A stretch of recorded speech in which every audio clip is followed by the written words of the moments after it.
خیر ساری بیماریاں ہیں جو احادیث طیبات کے اندر جو دعائیں منقول ہیں ان دعاؤں کو اپنی زندگی کا حصہ بنائیں صبح شام، تو انشاءاللہ اس سے بھی کافی افاقہ ہوگا۔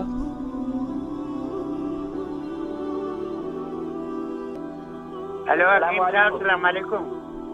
وعلیکم السلام ورحمۃ اللہ وبرکاتہ۔ نام حکیم صاحب میں ایاز مرزا عرض کر رہا ہوں۔ ایاز مرزا صاحب، ماشاء اللہ جی، ایجباسٹن برمنگھم سے۔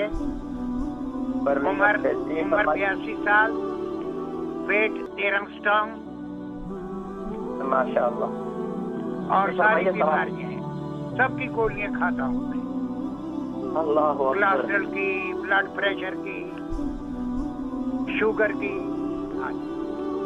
ابھی تکلیف کیا ہے آپ کو؟ زیادہ تکلیف کیا ہے ابھی کنسٹیپیشن رہتی ہے، قبض شدید۔ اچھا، کب جو ہے تقریباً آپ کو ہفتے میں کتنی دفعہ ٹوائلٹ جاتے ہیں آپ؟ یہ تو کوئی حاجت ہو جاتی ہے، مگر یہ حساب ہے کہ ابھی 3-4 دن سے ٹوائلٹ نہیں گیا۔ اللہ اکبر، انشاءاللہ اب میں ذکر کرتا ہوں،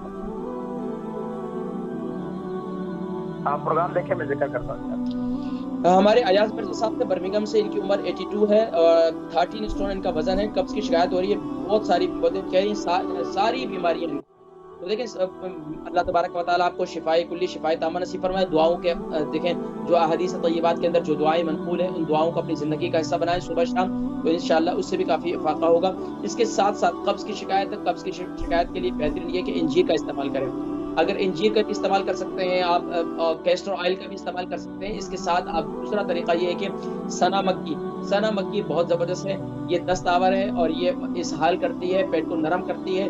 دوسرا طریقہ یہ ہے کہ سنا مکی کا کعبہ بن جائے، سنا مکی لے لیں، بازار سے مل جاتی ہے، سنا مکی لے لیں اور اس کو تقریباً 2 ٹی اسپون جو ہے آپ اس کے اندر پانی کے اندر ڈالیں، 2 کپ پانی کے اندر خوب اچھی طریقے سے ابالیں اس کو، اور جب 1 کپ رہ جائے اس کو رات کو سوتے وقت پی لیں انشاءاللہ۔ اور اس کے علاوہ پھر دن کے اندر کیا کریں، جب رات کو پی لیں، صبح اٹھ کر جو ہے نا پھر آپ گرین ٹی بنائیں، گرین ٹی کے اندر آپ ڈال دیں، اس کے اندر سونف ڈالیں اور زیرہ ڈالیں، اس پانی کو بنا کر سارا دن وہ پانی پیتے رہیں۔ جتنا پانی پیئیں گے اتنا انشاءاللہ العزیز آپ کو جو ہے حاجت کی طرف جو ہے انشاءاللہ آپ کے اندرونی طور پر صفائی شروع ہو جائے گی۔ جب صفائی ہو جائے تو اس کے بعد جو ہے نرم غذائیں استعمال کریں، زیادہ سخت غذاؤں سے پرہیز کریں، پھر مجھے بتائیے گا۔